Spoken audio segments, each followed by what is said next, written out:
привет! Это Анатолий Акапарцфаль с подкастом «Вокруг Средиземья». Встречайте 23-й выпуск. Мы заканчиваем читать «Хоббита». Сегодня у нас 19 глава, которая называется «Последний переход». В этом эпизоде мы еще раз послушаем озорные песни эльфов, узнаем, как живой Бильбо всех пугал и расстроил, и что в конце концов потерял наш хоббит. Последняя глава начинается с прибытия Бильбо в Ривендел. На пути туда Ривендел был последней гостеприимной обителью, после которой начинались дикие земли. Там он впервые услышал песни и легенды древности, узнал, что его меч выкован в Гондолине, в общем, вступил в мир героического. Теперь, на обратном пути, Ривендел уже не последняя, а первая гостеприимная обитель. Место, где Бильбо переходит из мира великого в свою прежнюю спокойную жизнь. Как обычно, соприкосновение с миром эльфов начинается с их песен, которые, с одной стороны, похожи на предыдущие, но в то же время чем-то отличаются.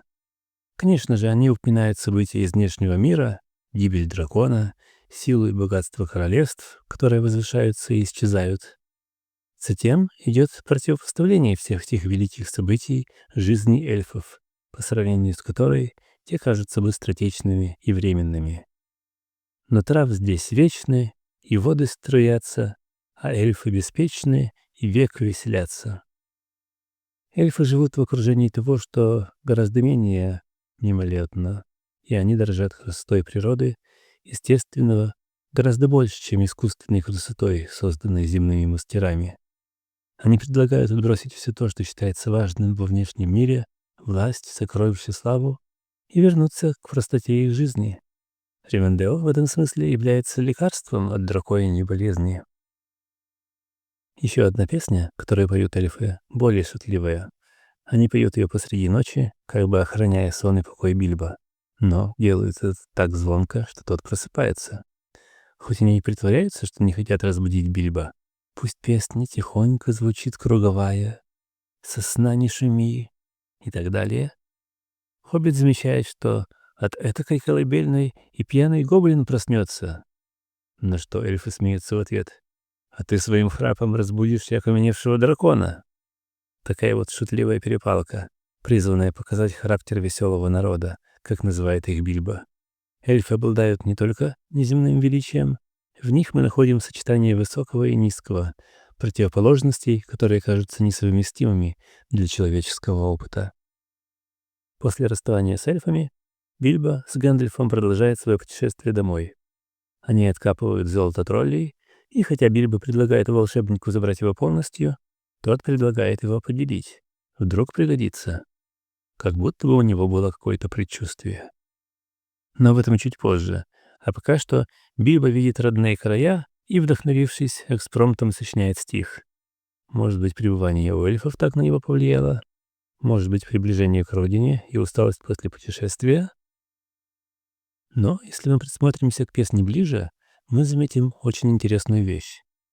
В русских переводах мы однозначно видим, что Бильбо хочет поскорее оказаться дома. Бегут дороги вдаль, и под звездой, и под луной, но сердце вдруг сожмет печаль, и ты потянешься домой. И вот, пройдя через войну, через огонь и холод тьмы, узришь родную сторону и незабвенные холмы. Но если мы взглянем на оригинал, там нет никакой печали, сжавшей сердце, тяги к дому и незабвенных холмов.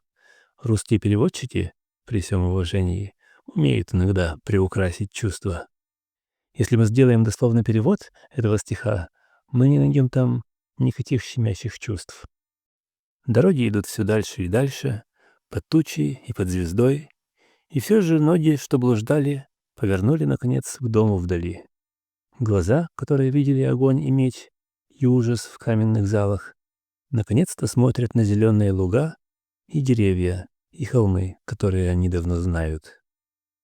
Эмоциональность намеренно снижена до минимума. Возникает ощущение, что Бильбо пытается посмотреть на себя со стороны и разобраться, какие же чувства в нем вызывает эта ситуация.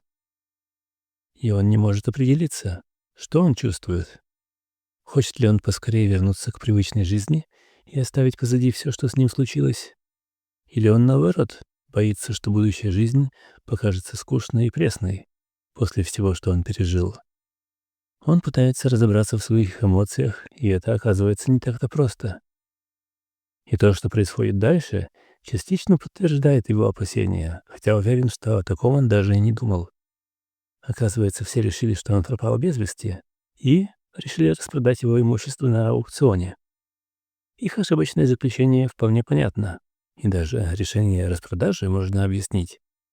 Что гораздо более грустно, это то, что возвращение господина Бэддинса обрадовало далеко не всех.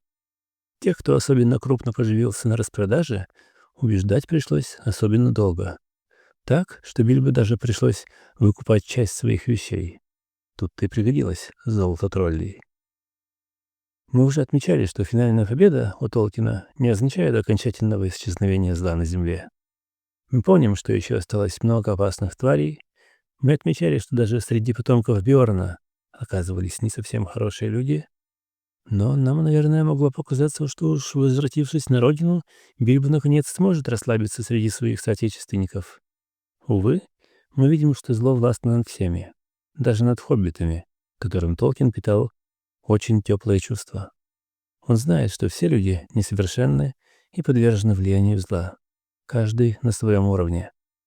Кто-то собирает горы сокровища, кто-то почти теряет разум из-за одного драгоценного камня, а кто-то не собирается признаваться в краже серебряных ложек и обижается на Бильбо, что теперь им не удастся поселиться в его норе. Что-то подобное мы, кстати, увидим и в конце «Властелина колец». Главный враг повержен, кажется, что мир стал безопасным местом, а потом оказывается, что родина хоббитов захвачена злом, пусть мелким, но пустившим свои корни в сердцах маленького народа. Помимо этого, мы видим, что Бильбо потерял еще одну вещь — свою репутацию. Неудивительно, если вы водите дружбу с гномами, эльфами и всякими волшебниками, вас могут счесть немного того в приличном обществе, которое ожидает, что вы будете вписываться в определенные рамки. Но мы видим, что хоббита эта потеря нисколько не огорчила. Возможно, потому что он потерял страх показаться смешным и непонятым. Когда твою ценность определяют не другие люди, а то, что ты понял о себе, мнение других отходит на второй план.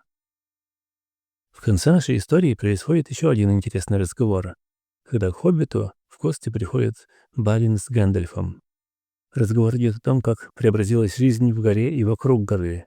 Мы видим, что дела там идут прекрасно, по крайней мере в данный момент. К барду приходят люди с озера, юга и запада, торговля идет полным ходом, и все это стало возможным благодаря тому, что между эльфами, гномами и людьми установились прочный мир и крепкая дружба. Люди слагают песни, что в дни его правления наконец-то потекли золотые реки.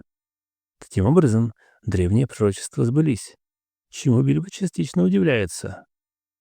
На что Гэндальф отвечает: «Отчего бы им не сбыться? Надеюсь, ты не стал меньше доверять пророчествам только от того, что сам приложил руку к их исполнению. Неужели ты в самом деле считаешь, что вышел из этого приключения целым и невредимым исключительно благодаря своей удаче, и что все это было затеяно ради тебя?» И тут опять нам встречается термин «удача» или «счастливый случай». Раньше мы уже обращали внимание на то, что под этим словом Толкин подразумевает нечто большее, чем просто счастливое стечение обстоятельств. И здесь он снова дает нам понять, что счастливый случай — это всего лишь псевдоним для большей силы, которая действует в мире, для провидения, если угодно. Все эти события разыгрывались не для обогащения одного хоббита и даже не только для реализации планов Гэндальфа и других мудрых. Роль хоббита во всех этих событиях — это всего лишь один из голосов в целой симфонии. И Бильбо понимает и принимает это с полным смирением. Поэтому, когда Гэндальф говорит: «Нечего говорить, личность ты просто замечательная, милый мой господин Бэггинс, и я тебя очень люблю. Но если разобраться в большом мире, ты всего-навсего маленький хоббит», Бильбо может со смехом сказать: «Вот и славно», и протянуть волшебнику табакерку. И это конец истории нашего с Бильбо приключения. С вами на прямой связи из Шира был Анатолий А.К. Парцефаль. Оставайтесь на связи, и надеюсь, что скоро мы снова встретимся чтобы поговорить о других историях из Средиземья. Свои мысли, пожелания и вопросы вы можете, как обычно, прислать на адрес email info@tolkien.blog, а также в комментариях на YouTube, Spotify и в других социальных сетях. Я буду рад получить их. Подписывайтесь на каналы, ставьте лайки. Это займет всего лишь пару секунд, но будет важно для того, чтобы больше людей узнали об этом подкасте. Ваня Сулея. Попутного ветра.